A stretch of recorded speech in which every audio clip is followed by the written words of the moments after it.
오늘 더 좋은 세상으로 제26차 세미나는 참 1세기에 한번 날까 말까 하는 분입니다. 우리 당대표를 두 번이나 역임을 하시고 국회의원, 도지사, 참 지난날 정치의 온갖 역경을 딛고 다시 국회 재입성에 성공하셔서 향후 대권 보수정권 대권 재창출, 정권 재창출에 직접 참여하고 계시는 우리 자랑스러운 그 당시 여당이었습니다마는 우리 홍준표 대통령 후보였죠. 이제 국회의원의 신분으로 우리 동료들과 오늘 같이 했습니다. 이분의 입을 누가 막을 것인가? 오늘 우리가 한번 멋지게 한번 서로 토론을 하면서 어떻게 하면 정권 재창출을 할 것인가? 보수 대통합을 어떻게 하면 이룰 것인가? 이제 내일이면은 서울시장 단일화, 야권 단일화가 될 것인가 안 될 것인가? 이러한 여러 가지 부분에 대해서 먼저 발제를 듣고 토론을 시작하도록 하겠습니다.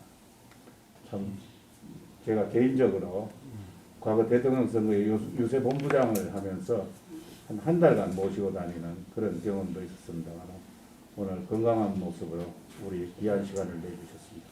큰 박수로 맞이해 주시기 바랍니다.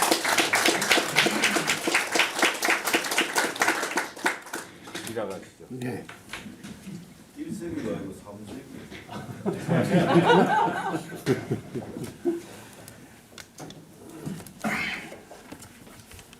오늘 하는 방식은 전부 계신 분들이 풀어드리기 때문에 제가 특강이란 말은 맞지 않습니다. 그래서 발제만 하고 나머지는 질의와 토론으로 하도록 하겠습니다. 당내 문제뿐만 아니라 국정 문제 그리고 지금 보궐선거 문제 어느 분야라도 좋습니다. 질의와 토론을 통해서 새로운 대안을 모색하는 자리가 되었으면 합니다. 저는 1954년도 12월에 경상남도 창녕에서 빈농의 아들로 태어났습니다. 18살 때 14,000원만 달랑 들고 무작정 상경을 했습니다. 한국 사회의 전형적인 비주류입니다. 저는 그때부터 지금까지 주류라고 생각하고 살아본 일이 단 한 번도 없습니다. 검사 11년 하면서 이 땅의 정의를 위해서 일을 했습니다. 정치 26년 하면서 좌우에 매몰되지 않고 오로지 국익을 위해서만 일해왔다고 저는 지금도 자부하고 있습니다. 개파를 만들지도 않았고 개파에 속해본 일도 없습니다. 그래서 사람들로 하여금 뭐 독고다이다, 혼자 하는 독불장군이다 그런 비난을 받기도 했지만 저는 국회의원이라는 자리는 국민대표기관이기 때문에 어느 개파의 쫄개가 되는 것은 옳지 못하다. 그래서 개파에 들어가 본 일도 없고 개파를 만들지도 않았습니다. 원내대표, 당대표 두 분하고 도지사, 대통령 후보도 해보기도 했습니다. 이제 마지막 남은 소임은 나라를 바로잡는 일이라고 저는 생각을 합니다. 안보가 망쳐지고 경제가 망쳐지고 사법 체계까지 다 허물고 망치는 온갖 이 나라의 70년 역사의 시스템을 문재인 정권은 다 망가뜨리고 있습니다. 그래서 나라 전체를 비정상국가로 만들고 있기 때문에 이 나라 전체를 정상적인 국가로 만드는데 저는 제가 해야 할 마지막 소임이 있다, 그런 생각을 합니다. 그래서 요즘은 진충보국이라는 말만 가슴속에 생기고 이제 마지막 여정을 준비를 하고 있습니다. 오늘 제가 이 자리에 온 것은 여러분들은 저보다 훨씬 뛰어나고 또 많은 경험을 가진 분들이기 때문에 여러분들의 고견을 듣기 위해서 이 자리에 왔습니다. 지금부터 질의응답으로 들어가도록 하겠습니다. 말씀해 주시죠. 그냥 바로 들이대시네요. 자, 우리 여러분들 질의응답은 또 본인의 또 준비를 하고 또 좋은 또 우리 마포 포럼이 유튜브 동영상 그 유튜브를 보면은 이 시청률이 엄청나게 높습니다. 그래서 우리 오늘 귀한 시간에 홍준표 대표를 모셨는데 여러분들 그 질문하시기 전에 제가 먼저 한번 질문하겠습니다. 우리 홍 대표님의 이번 서울시장의 야권 후보 단일화, 물론 보궐선거의 필승 전략 중에 하나라고 봅니다. 이제 내일이면 끝인데, 오늘 저녁은 끝인데, 야권 단일화가 꼭 된다고 봅니까? 아니면은 이대로 안 되고, 삼자가 나갈 거다, 이렇게 보시는지. 거기에 따라서 2022년도, 22년도에 대선 승리를 위해서 우리 야권이 나가야 할 방향은 뭐냐. 그냥 진하게 반문연대 해야 된다, 이런 얘기 하시지 말고, 좀 구체적으로 한번 두 가지 사항에 대해서 피력해 주시기 바랍니다. 지난 12월에 서울시장 보궐선거가 걱정이 돼서 안철수 대표를 지난 12월에 제가 만났습니다. 언론에 공개를 하지 않기로 하고 만나서 1시간 반 동안 안 대표가 고심을 하고 있을 때 내가 서울시장 출마를 권유를 했어요. 안 대표께서 서울시장을 나가셔야 될 겁니다. 어차피 서울시장은 내년 서울시장은 조직투표가 성패를 결정할 겁니다. 서울시는 24개 구청 그리고 지방위원회 90%가 지금 민주당입니다. 민주당 조직은 여당이고 또 끈끈하기 때문에 49개 지구당에 전부 튼튼하게 움직이고 있지만 소위 야당 서울시장 조직은 와야 되겠습니다. 없어요. 그렇기 때문에 조직 투표로 들어가면 거의 우리가 이기기 어려울 것이다. 사실상 투표율을 한 40%로 본다면 보궐선거에 거기에 민주당이 총 조직 투표를 해서 20% 투표해보면 득표율이 50%가 됩니다. 여론조사하고 상관없이 그거는 우리가 지는 선거가 됩니다. 그게 소위 보궐선거의 특징입니다. 그래서 이것을 야당판으로 만들려면 빅소리가 나가야 된다. 그래서 안철수, 오세훈, 그 다음에 나경원 이 세 사람이 나가서 야당판을 만들어야 된다. 그렇게 되면 우리한테 기회가 올 것이다. 그래서 안 대표한테 내가 출마를 권유를 했습니다. 본인은 대선 포기한다고 그럴 때 대선 포기하지 마라. 서울시장이 되면 지지율이 폭등할 것이다. 그러면 대선 준비해도 나는 전혀 유감 없다.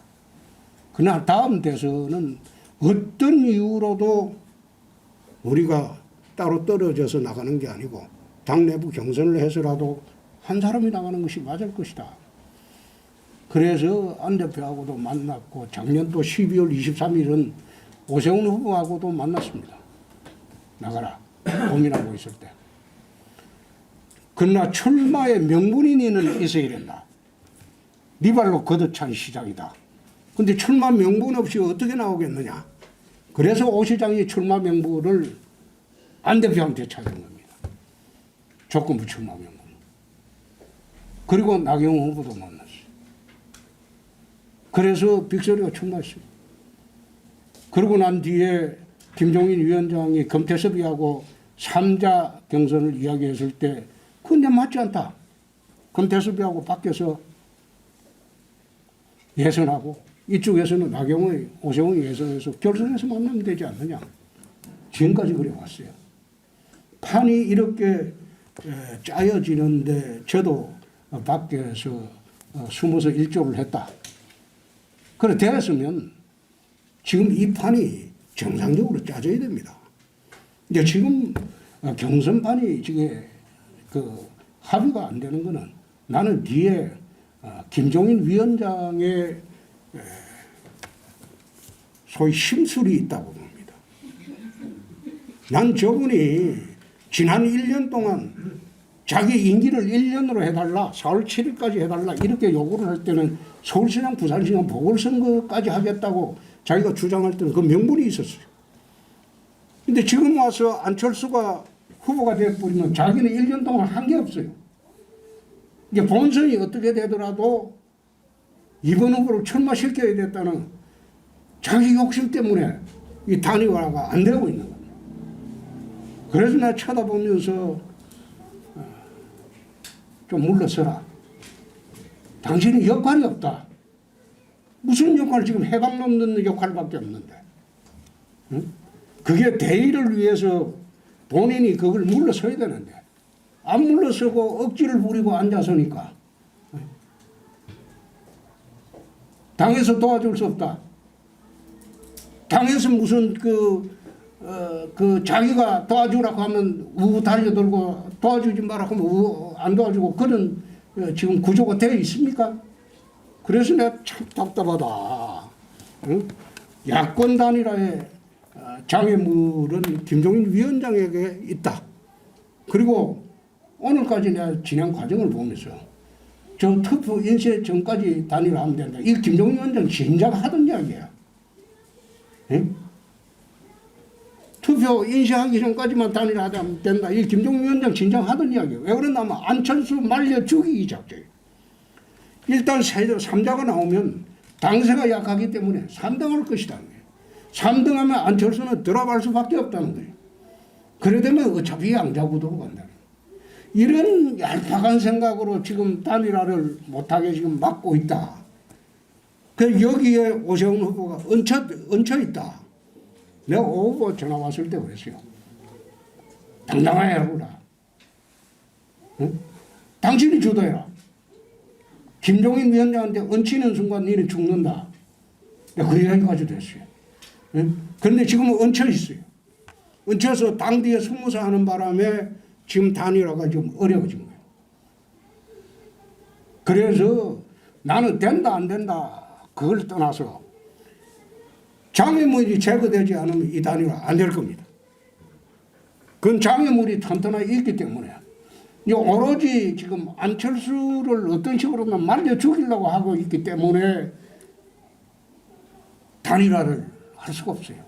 그 뒤에 배후에는 나는 오세훈 후보는 자기 뜻대로 하겠다고 몇 번 생각을 한 줄로 알고 있습니다. 그런데 김종인 위원장이 화를 내고 이러니까 오 후보가 지금 자기 마음대로 못한 거예요. 나 당인인데 이러면서 이제 주저앉고 하는데 지 단일화가 되려면 김종인 위원장이 빠져야 됩니다. 빠지지 않으면 아마 힘들지 않을까. 그게 단일화에 대한 제 생각입니다. 최근까지. 또 두 번째 물은 게 뭐죠? 대선 승리를 위해서 야권이 나가야 할 방향은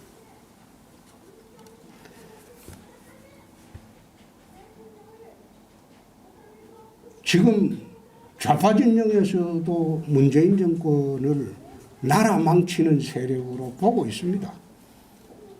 소위 좌파 진영의 상당수가 대깨문 이외에는 그러면 이 나라 망치는 이 세력을 제대로 바로잡으려면 좌파우파 가릴 거 없죠.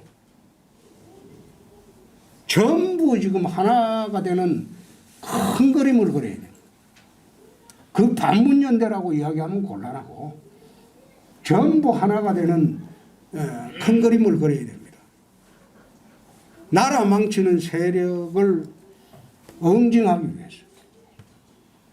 그래서 이거는 좌파우파 가릴 것도 없고 옛날에 탄핵 찬성했나 반대했나 그거 가릴 것도 없어요.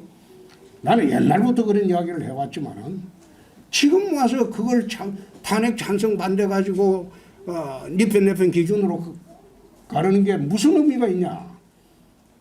그래서 좌우 가릴 것 없고 모두가 나라 살리는데 하나가 되는 큰 그림을 그려야지. 그렇지 않고 자그마한 당권 노리고 또 국회의원들은 자기 임기가 3년 남았다고 정권 안 오면 어떠냐 이런 생각하고 있는 사람이 제법 있습니다. 정권을 찾으려면 절박함이 있어야 돼. 예절함이 있어야 돼. 절박함, 예절한 이 감이 없이 어떻게 정권이 옵니까? DJ가 80석으로 정권을 차지할 수 있었던 것은 절박함과 예절함이었어요. 97년도.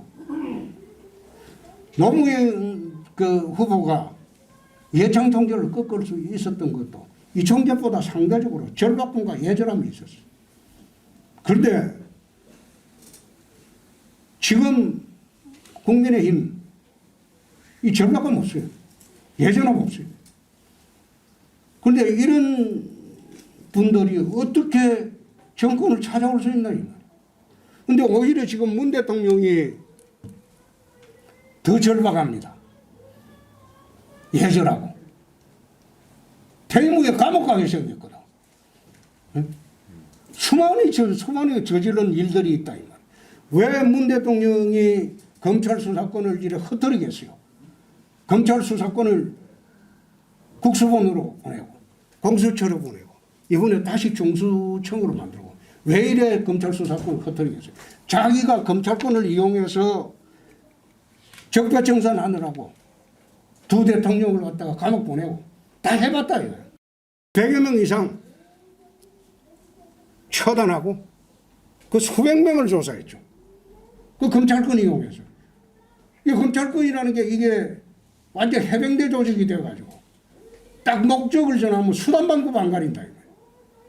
그러니까 자기가 이용을 해보니까 이게 굉장히 위험한 조직이야. 자기가 그만두는 순간 검찰은 원래 하이에나 조직입니다. 자기 조직도 수장도 나가면 잡아먹는 조직이에요. 옛날에 신성남 총장, 그 다음에 또 있잖아. 김태정 총장. 다 잡아먹었잖아. 그래서 이런 조직을 해체를 해야지 퇴임 후 보장되는 거예요. 그리고 이재명 지사가 되면 자기는 무조건 죽는다고 생각합니다. 그러니까 겁이 나니까 어떤 식으로는 정권을 넘겨주지 않아야 된다는 절박감이 있어요. 그 절박감이 오히려 문 대통령이 가장 심할 겁니다. 압박감이. 요즘 밤에 잠 안 올 거예요. 응? 그래서 제가 보는 거는 대선판은 대통령이 짭니다. 자, 전두환 대통령이 일로 상임을 짰어요. 87년도. 응? 그 뒤에 YS가 이인재 포함해서 세사람 구도로 짰어요. 그 뒤에는 대통령이 관여를 안 하니까 노무현 대통령이 관여 안 하니까 양자 구도가 됐어요. 또 이명박 대통령이 관여 안 하니까 양자 구도가 됐어요. 근데 지금 문 대통령이 대통령 구도를 어떻게 짤지 고민이 많을 거예요. 이재명한테 주면 자기 죽는다는 거 알고 어차피 그거는 양자 구도로 갈 거예요. 그럼 이쪽에는 윤석열하고 국민의힘하고 양자 구도를 만들어야 돼요. 그럼 사자 구도로 만들어야 돼요. 그래 만들면 자기들한테 기회가 있다고 볼 거예요. 그래서 사자구도를 만들어가는 과정이 아닌가. 나는 그렇게 봅니다. 보고 사자구도 하에서 어떻게 하면 이 나라 망치는 세력들을 우리가 이길 수 있을 것인가. 그걸 준비하고 판단해야 될 때 아닌가. 나는 그런 생각을 합니다. 예. 네. 자, 장동건 의원님. 또 다른 분 있습니까?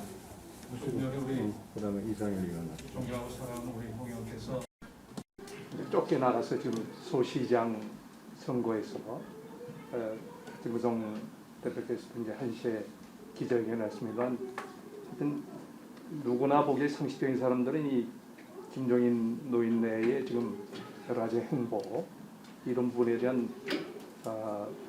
어떤 불안감 또 걱정 이런 부분들이 많은데 아까 이제 우리 홍 의원께서는 단지 1년의 비대위원장의 임기를 마치면서 어떤 그 자기 성과, 자존심 뭐 이런 거에 대한 집착으로만 말씀을 하셨는데 내가 이제 여쭤뵙고 싶은 건 우리 날카로운 우리 홍 의원님의 그 판단을 보면은 이분께서 단지 그런 자존심이나 요거에 그치지 않고 또 그 후에 어떤 나름대로 그 자꾸 욕심이나 보관 뭐 이런 부분들에 집착해서 정말 누가 보더라도 이렇게 눈살 찌푸리는 그 행동을 보이는 게 아닌가 또 이렇게 걱정하는 사람들 많단 말이에요. 아까 그것까지만 우리 홍 의원답게 점잖게 말씀하셨는데 그 이후에 이 양반에 또 뭐가 있지 않는가 뭐 이런 부분에 대해서는 어떻게 생각하시는지. 한국 정치사상 비례대표를 당을 이당 저당 옮겨가면서 5번을 한 사람이에요.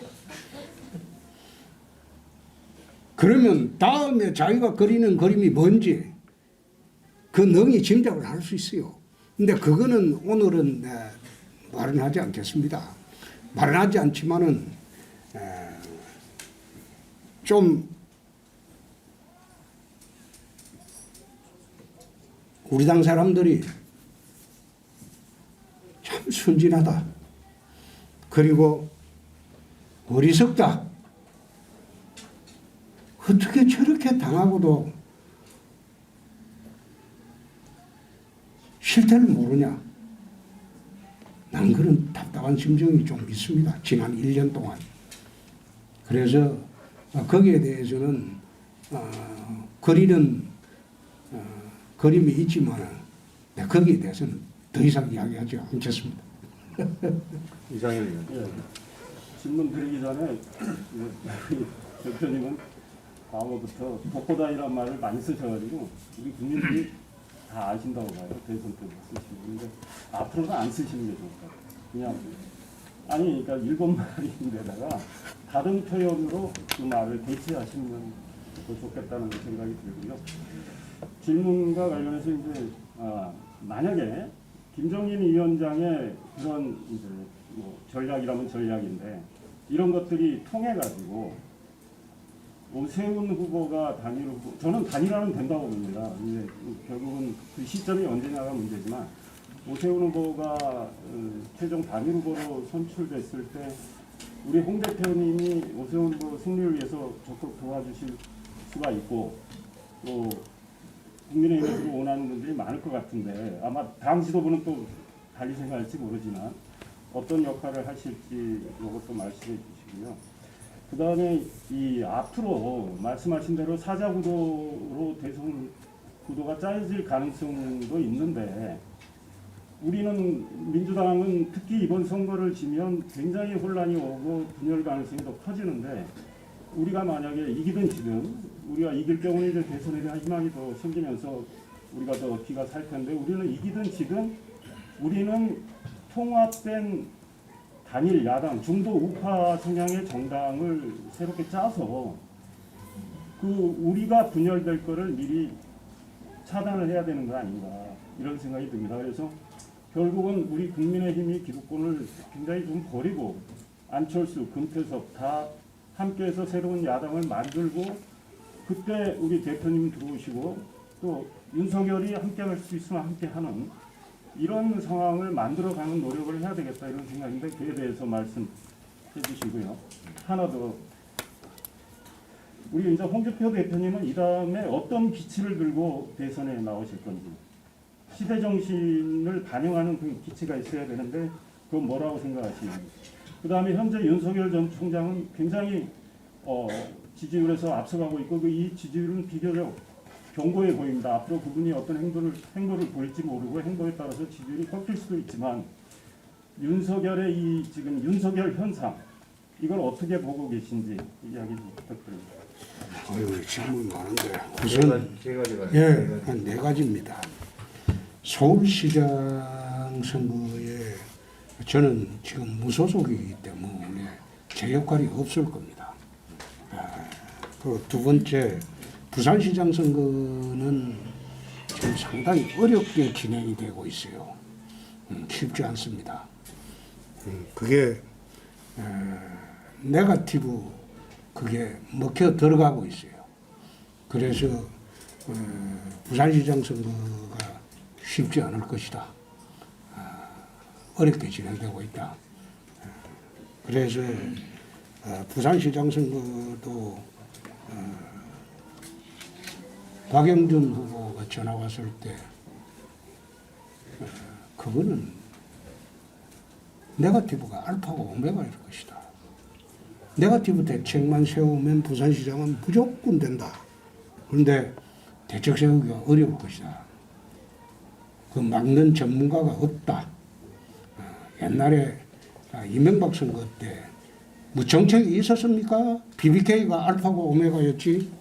그때 BBK 내 단장하면서 한 대책을 세워봤는데 마찬가지로 부산시장 선거가 그런 형국으로 흘러가고 있기 때문에 상당히 힘들게 진행이 될 것이다.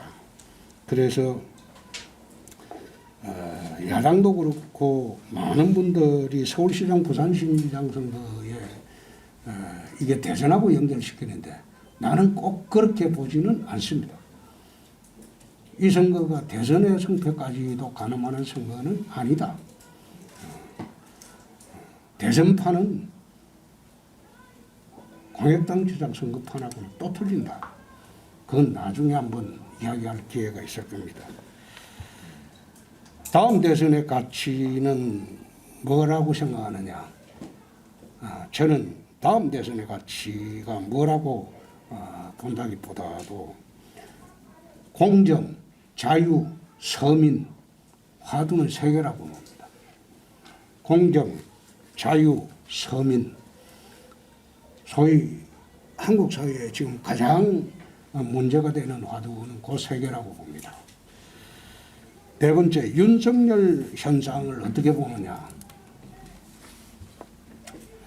윤석열 현상이 생기게 된 가장 큰 책임은 추미애 전 장관한테 있습니다.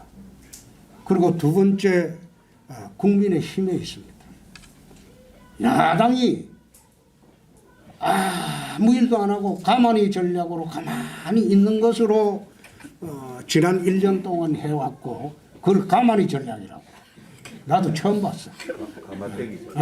가만히 전략이라. 무슨 가만히 전략이야. 가만히 있는 게 그 전략이라는 거예요.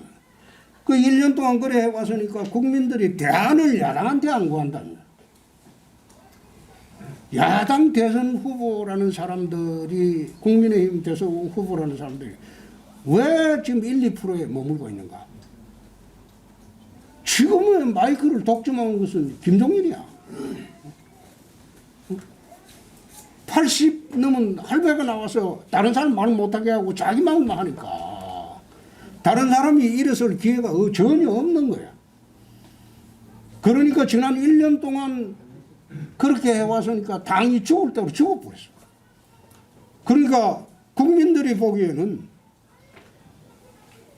문정권하고 싸우는 사람은 윤석열이밖에 없죠. 그러니까 글로 몰리죠. 문재인은 싫고 응? 윤석열은 싸우는 것 같으니까 글로 몰릴 수밖에 없어. 근데 이게 항성이 될지 행성이 될지 그거는 2달 안에 있어 봐야 될 겁니다. 과연 윤석열 현상이 이게 항성이냐 행성에 불과하냐 그건 2달을 지내봐야 됩니다. 그래서 이 문제는 지나가는 바람일지 불어오는 바람일지 그것도 2달간 지켜봐야 되는데 국회의원들의 몸가짐이 너무 가볍게 처신을 한다. 반기문 때 전부 줄 서가지고 탈당계 다 모아가지고 줄 서던 사람들 내 경남지사 할 때 그때 내가 도정 실국장 회의를 하면서 누가 묻길래 그 이야기를 했어요. 반기문 씨 저 한 달 버티기가 어려울 것이다.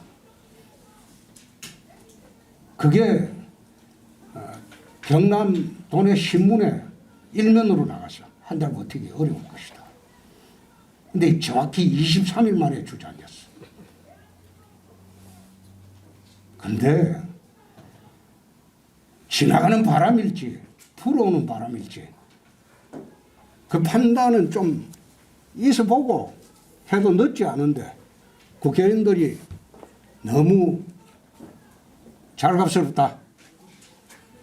좀 더 기다려보자.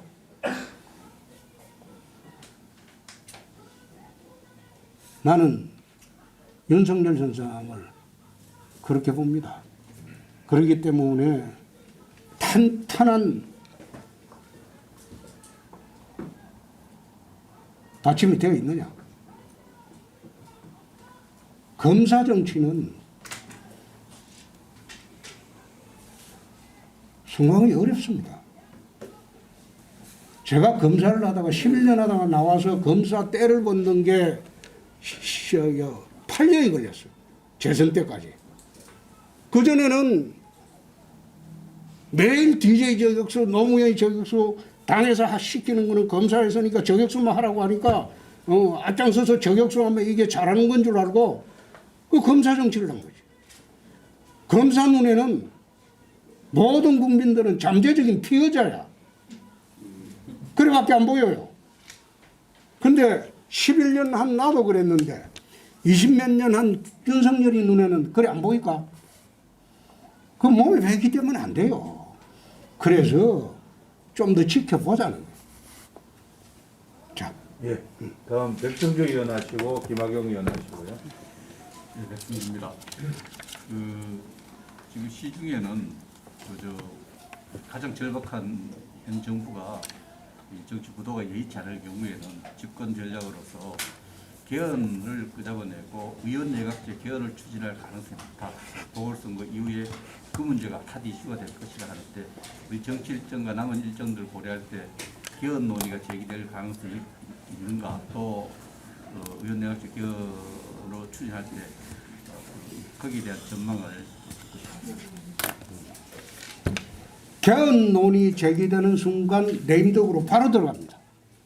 그리고 저 정부는 망합니다. 개헌은 힘이 있을 때 하는 거예요. 자기들이 의원내각제로 개헌하자는 것은 재집권을 할 자신이 없기 때문에 하는 거예요. 그럼 급속히 깔아앉습니다. 개헌 만약 내각제로 개헌하자 그러면 직선제 운동으로 전국의 요원의 불빛처럼 시민들이 일어날 겁니다. 자기들이 망하는 거예요. 그래서 개헌을 하려면 임기 초에 해야죠. 임기 말에 개헌 주장하는 것은 스스로 레임덕에 빠졌다. 재집권할 자신이 없으니까. 그러니까 스스로 망하는 짓을 왜 하겠어요? 네. 김학용 의원님. 대표님 네. 맞습니다. 예. 그 대표님 말씀에 뭐 전적으로 공감하고요. 저는 개인적으로 현존하는 정치인 중에서 그러한 여러 가지 미래에 대한 상황 판단을 제일 잘하는 분 두 분을 꼽으라면은 홍준표 대표님 그리고 김무성 대표님을 저는 늘 뽑고 있습니다. 근데 김무성 대표께서는 어차피 이제 그 대권 출마는 포기하셨기 때문에 남아있는 한 분이 홍준표 대표님이신데 사실 한 가지 걱정이 우리 당 관련된 후보들이 지금 세상에 이렇게 안 뜨는 경우가 없거든요. 그런 경우가 이제 바로 제1야당이 제 역할을 못한 거라는 점에 대해서 저도 인식을 같이 하고요. 그 홍준표 대표를 잘 아는 우리 정치인들은 대표님의 여러 가지 장점이나 명석함에 대해서 알고 있는데 사실 실질적인 걸림돌이 뭐냐면은 바로 그 국민들에게 씌워진 홍준표라는 그 이미지가 여기 언론도 와 있습니다만 너무나 열악한 환경 속에서 언론들이 덫을 씌웠기 때문에 그것이 홍준표 대표님의 지지율에 엄청난 제약을 가져오고 있다고 생각이 됩니다. 그래서 그런 측면에서 그 문제를 앞으로 어떻게 해결해 나갈 것인지 이 부분에 있어서 말씀을 드리고 싶습니다. 예. 우선 첫째, 우리 지난 2년간 차기 대선의 흐름을 한번 여러분들은 잘 생각해 보십시오. 황교안 대표가 나왔을 때 압도적으로 1등을 했습니다. 2년 전에. 조선일보를 비롯해서 전부 밀어줘가지고. 근데 그게 작년 총선 때 1년 전이죠. 이낙연 대표가 종로에서 이기고 40% 이상 치고 올라갔습니다. 그러다가 1월 중순 넘어서서 이재명 지사가 또 치고 올라갔어요. 3월 초에 윤석열이가 치고 올라갔어요. 대선 시기가 출렁이는 시간이 굉장히 빨라졌습니다. 97년도 이해창 총재가 구룡과 쟁표전 끝에 승리하고 난 뒤에 지지율이 53%였고 김대중이 15%였어요. 근데 그게 뒤집어진 게 불과 넉 달입니다. 한국의 대선은 다이나믹합니다.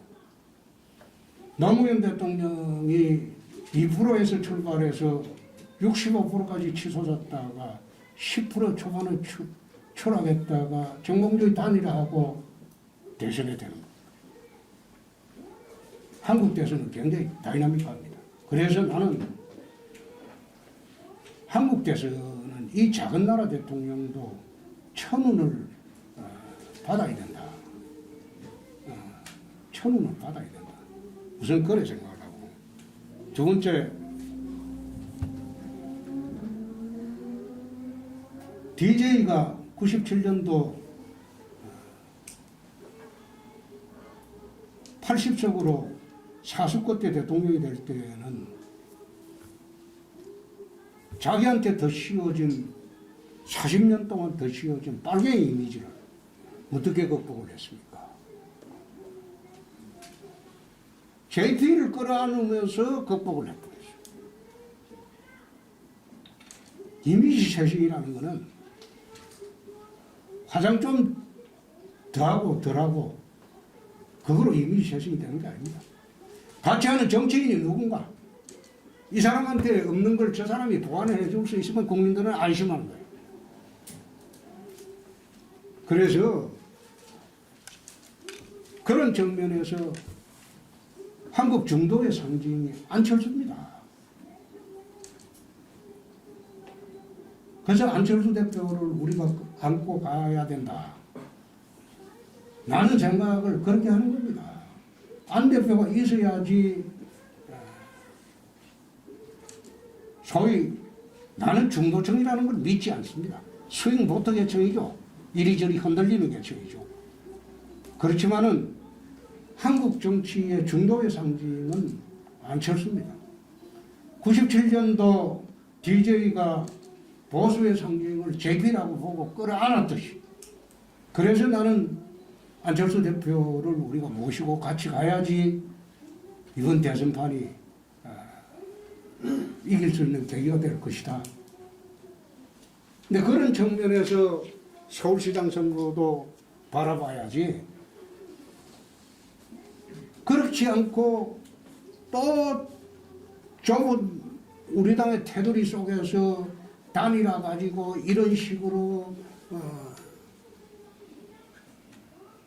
찔벅거리고 시비 걸고 또 안 대표를 모욕하고 내가 그걸 보면서 나이 천하이 들도록 어떻게 정치를 저래 했나? 난 그런 생각도 했어요. 기가 막히다.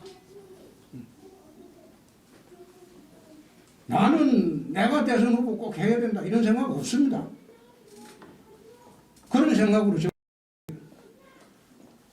누가 되더라도 우리가 전부 힘을 모아서 한 사람이 대표 선수로 나갈 수 있는 여건만 되면 거기에 만족하는 거죠. 내가 꼭 대표 선수가 돼서 나 대통령이 되어야 되겠다. 그런 생각 없습니다. 그래서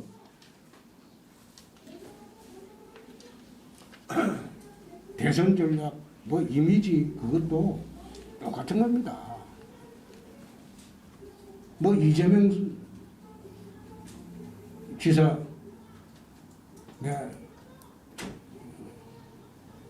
지난주 내내 한포럼 내내 좀 야단을 쳤는데 좀 진중해라. 지난번에 한 행동들은 근데 양아치 아니냐? 그 짓 하지 마라. 무상연애한 것도 양아치 같은 행동 아니냐? 내가 하지 마라 이랬는데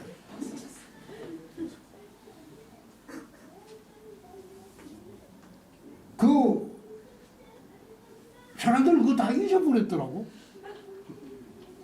어떻게 그런 짓 하고도 25%뭐 지지를 받는다 그렇게 하는지 그래서 야 이거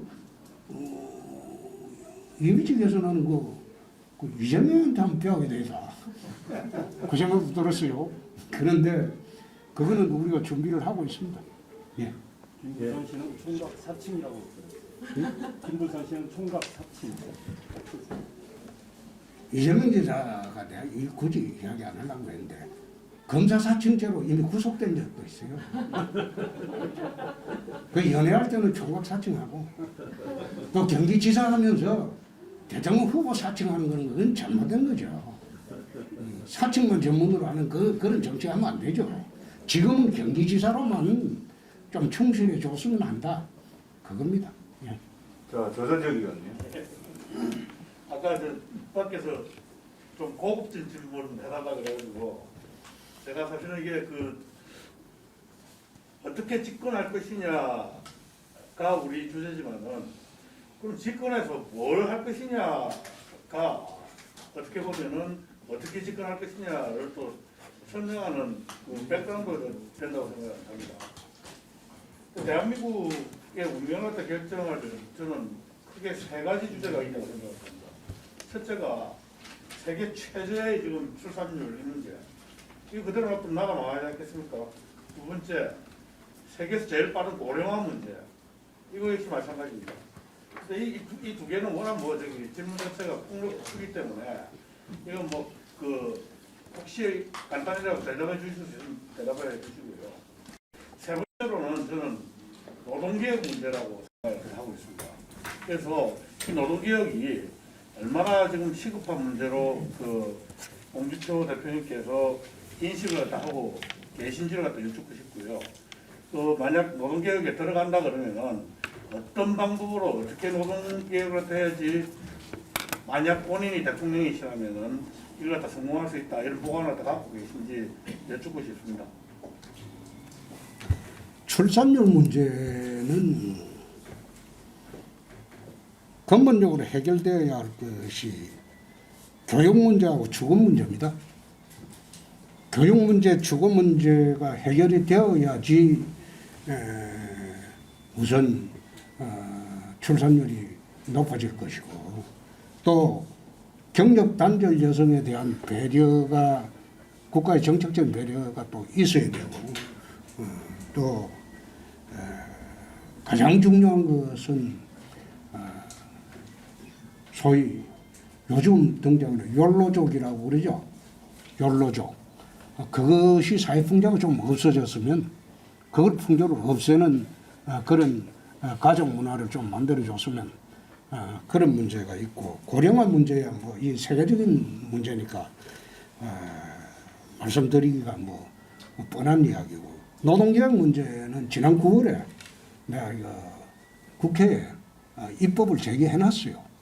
노동계약의 방향을 강성노조를 어떻게 잡을 것이냐, 노동개혁을 어떻게 할 것이냐. 지금 이 구조에서는 노동개혁을 국회를 통해서 하기 어렵습니다. 저 사람들이 국회를 장악했기 때문에. 그러면 대통령 긴급 재정명령밖에 없죠. 응? 대통령 권한으로 할 수 있는 건 긴급 재정명령밖에 없죠. 헌법 보시면 알 거예요. 긴급 재정명령으로 노동개혁을 추진하는 그 방법도 하나가 있다. 그 중에 그 말씀을 드립니다. 예.